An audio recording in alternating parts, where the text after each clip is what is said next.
მოგესალმებით თანამამულენო. დღეს აქტუალური თემებზე მინდა ვისაუბრო. ეს აქტუალური თემა არის ის, რომ დღეს საქართველოში ირღვევა კაცთა უფლებები. მე დიდი ხანია ამ თემაზე ვსაუბრობ, წლებია ამ თემაზე ვსაუბრობ და სხვადასხვა არჩევნების დროს ეს იყო საპარლამენტო არჩევნები იყო, საპრეზიდენტო იყო თუ მერობის კანდიდატის არჩევნები იყო, ყოველთვის ხონდა ამ თემაზე საუბარი, რომ ირღვევა კაცის უფლებები. თქვენ კარგად მოგეხსენებათ, რომ არის სიტუაცია ისეთი, რომ ქალები სარგებლობენ კაცთა უფლებების დარღვევით და გდანის ციხეს ეძახიან ქმრების ციხეს. თქვენ წარმოგიდგენიათ, რა ხდება, როცა ქალი იმიტომ თხოვდება და იმიტომ უნდა გათხოვება, იმიტომ უნდა ხელმოწერა და ბავშვის გაჩენა, რომ მან ჩაიგდოს ქონება უშრომელად მოკაცესა. ესე ეგრეთ წოდებული მისი ქმრის. მას შეიძლება სულ არ უყვარდეს თავისი ქმარი, მაგრამ იცდილობთ, რომ იმის ქონებას დაეპატრონოს და შემდგომ როიტყვიან თავისი ჭკუაზე ატრიალოს. თან ციხეშიც გამოამწვდიოს თავის მეუღლე, თუ ქმარი, თუ რაც უნდათ ის დაარქვან საყვარელი, თუ რას ეძახიან. დღეს ესე აქტუალური გახდა ეს თემა. აქტუალური გახდა კურტანიძის თემა და კურტანიძის სახელთან დაკავშირებული მისი სახელის ლაფში აღმოფხვრა. რომ ლაფი მოწყონ და მას ყველანაირი შეურაცხყოფა მიაყენონ, რომ ის ძალადობდა და ყველაფერს როიტყვიან თავის ჭკუაზე აკეთებდა, ანგრევდა, სემდა და რა ვიცი, 1000 სიბინძურე საბრალები. ბატონებო, ეს არის სწორედ გაუმართლებელი. არ შეიძლება ადამიანს ესე დანაშაულო და ვერ დაუმტკიცო შემდგომ მისი მოქმედება. თქვენ წარმოგიდგენიათ, ეს თქვენ შვილს რომ დაემართოს, თქვენ ბიჭს რომ დაემართოს, აი რა მდგომარეობაში ჩავარდებით და როგორ მიიღებთ ამას. ეს არის მიუღებელი და ამას სწორედ წლებია ვეწინააღმდეგები და გამოვდივარ, რომ უნდა იარსებოს კაცთა უფლებებმა.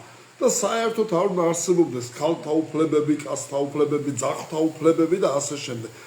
ყველაზე დაუცველი დღეს არის კაცი.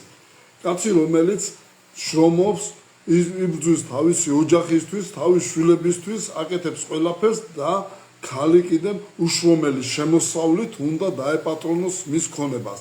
მის ქონებას და ის ქონება კიდე რომელმაც მისმა მშობლებმა, მამა-პაპამ დააგროვა, გააკეთა და შემდგომ ის მიიყვანოს იმ ზომამდე, რომ ის ჩასვას ციხეში და თვითონ გაყიდოს ის ქონება და დაისაკუთროს. აი ამასთან დაკავშირებით ჩვენ გვაქვს სწორედ ჩვენი შეხედულება, როგორ შეიძლება ამ საკითხების გადაწყვეტა. ძალიან მარტივად შეიძლება, რომ მთავარი არის პარლამენტის და ხელისუფლების როიტყვიან მოწადინება და სწორედ ამ საკითხების განხილვა. დღეს სულ ყველა უყურებს, მე ხომ არ მეხება, მაგრამ ძალიან მალე შეგეხებათ იცოდე, შეეხება თქვენს ოჯახს, აუცილებლად, იმიტომ რომ ვისაც ბიჭები ყავს, ყველას იგივე შეიძლება დაემართოს. ამიტომ მე გთხოვთ ხელისუფლებასაც და ყველას, ვინც სწორედ აზროვნებთ და თქვენ გინდათ, რომ თქვენმა შვილმა იცხოვროს ისე, როგორც შეეფერება ადამიანს და მისი უფლებები იყოს დაცული საქართველოში, ამიტომ ვალდებულები ხართ სწორედ მივიღოთ კანონი. კანონი, ისეთი კანონი მივიღოთ, რომ მას არ კონდეს ესე დაუფლების უფლება ქონების. ეხლა აქ არის ერთი საკითხი. მხოლოდ და მხოლოდ ლაპარაკობენ ქალთა უფლებები, ძაღლთა უფლებები, ცხოველთა უფლებები, მფრინველთა უფლებები, ბავშვთა უფლებები და ყველაზე საერთოდ სადმე წერია კაცთა უფლებები. ან ვინმე იცავს კაცებს? არავინ არ იცავს კაცებს, არავინ არ იცავს. ესე იგი ყველაზე დაუცველი არის კაცი. ეხლა ამას შემდგომ რა მოყვება? უყურეთ, რატომ მოკლა ყოფილმა ქმარმა თავისი ყოფილი ცოლი? იმიტომ მოკლა, რომ მისი უფლებები კანონით არის დაუცველი. და კანონით რომ დაუცველი ადამიანის ფსიქოლოგია მეტყველებს იმაზე, რა უნდა გააკეთოს, როგორ დავიცვა ჩემი უფლებები, ჩემი ადამიანობა, ჩემი შვილი როგორ დავიცვა, როცა ქალი არის თვითონ არაადეკვატური. როგორ მოვიქცე, იმიტომ რომ ყველანაირად კაცი არის შეზღუდული. ამიტომ ზოგის ვეღარ საზღვავს რა გააკეთოს და მის გონებაში ხოლო ტრიალებს ერთი რომ მე რომ ჩემი ქონება დავიცვა, ჩემი მამაპაპისეულის სახლი დავიცვა, ჩემი მშობლების მიერ შეძენილი ქონება დავიცვა და ჩემი შვილი დავიცვა, ის ფიქრობს რომ ძალიან ცუდს ფიქრობს, ძალიან ცუდს. მე კი არ ვამართლებ, მაგრამ ფიქრობს იმას რომ მაშინ მე ავდგები იმასაც მოკლავ და მეც მოვიკლავს. ეს არის ძალიან ცუდი. მე ყველას გეუბნები და ყველა პიროვნებას გეუბნებით, ყველა მამაკაცს უნდა მოითმინოთ, უნდა შეძლოთ მოითმინოთ და ერთად დავდგეთ ყველა, რომ მივაღებინოთ ხელისუფლებას, პარლამენტს ისეთი კანონი, რომ თქვენი ქონებას დაცული იყოს, თქვენი მშობლების მიერ შეძენილი ქონება, თქვენი მამაპაპისეული ქონება მიწაც და ეს ყველაფერი დაცული იყოს, თქვენი შვილიც იყოს დაცული. დღეს მიდის რა? ქალები მიდიან ვაჭრობაზე, იცი რა?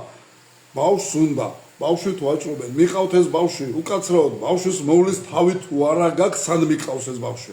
და კანონი იმასო, იცი რა, შენ მამა ხარ და ვალდებული ხარ, რომ შენ მას გაუკეთე. ხო და მოდით, თუ მამას უკეთესი პირობები აქვს, მამას უკეთესი მდგომარეობა აქვს, ის ქალი როგორც მოვიდა ხელცარიელი იმ ოჯახში, როგორც არაფერი მზითვები არ მიუტანია და რო ეთქვიან დახეული ტრუსიკით მივიდა, იმ დახეული ტრუსიკითვე წავიდეს და მამა მიხედავს იმ შვილს.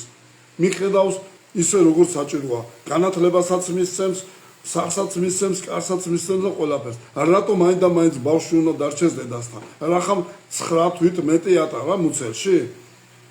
და ბევრი ქალი მაგალითად არის კლელი, მე ესე ვიტყვი, ქალების ძალიან ბევრი პროცენტი, რომელიც აბორტს იკეთებს და კლავს ბავშვს, ხო?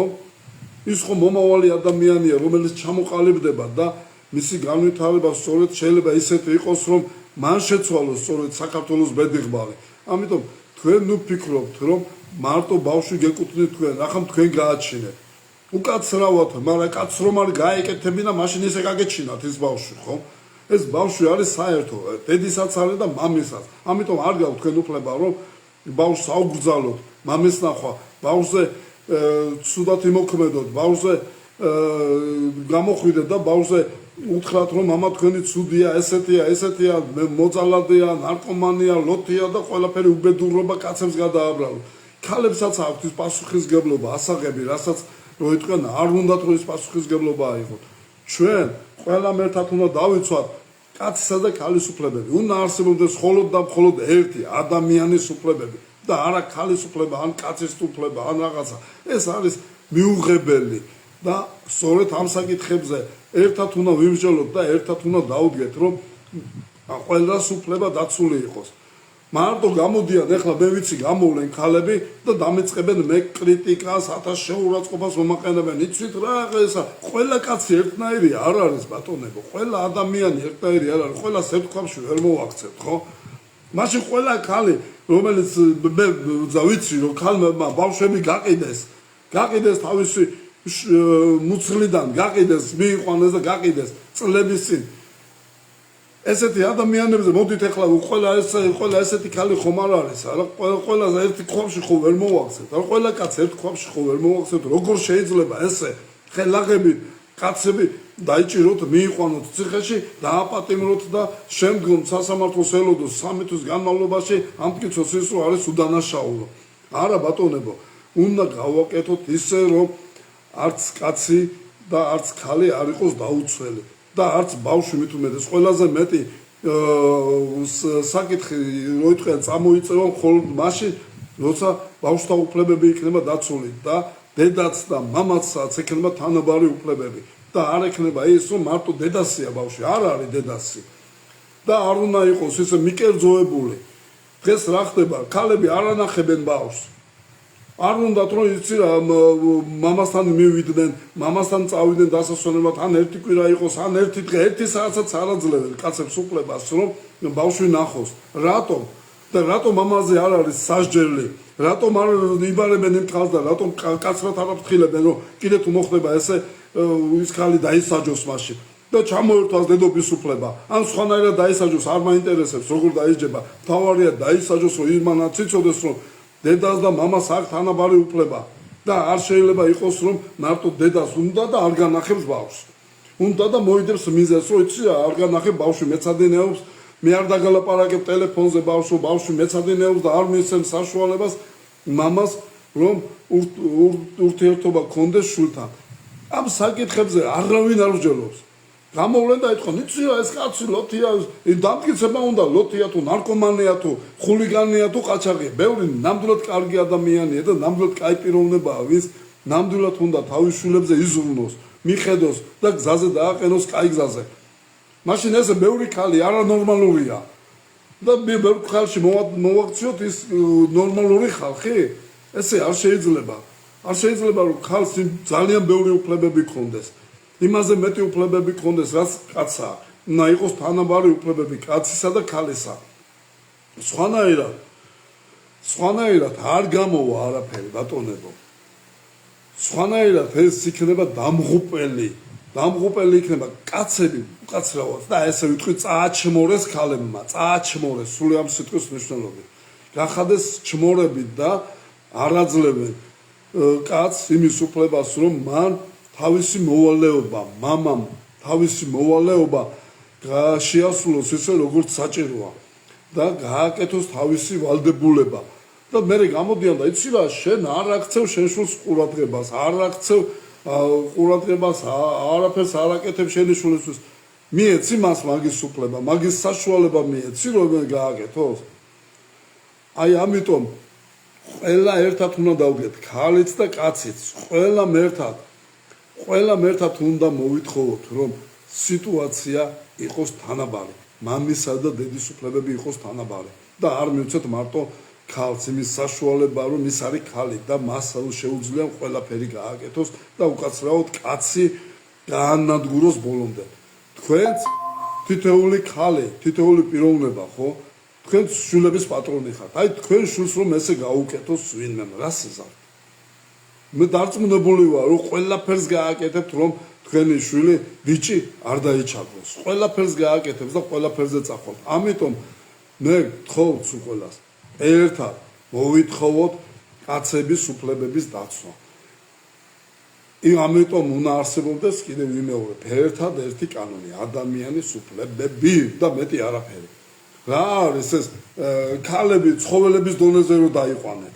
ქალების შეურაცხყოფა ეს, რომ ცხოველთა უფლებები, ძაღლთა უფლებები, კატების უფლებები, ფრინველების უფლებები და ქალი დაყავს იმ დონემდე, რომ ქალთა უფლებებიც კიდე ცალკე იყოს დაცული?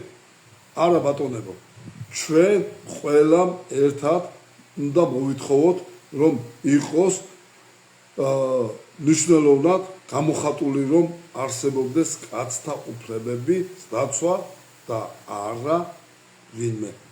ადამიანის უფლება არის უმაღლესი ფორმა გამოხატვისა.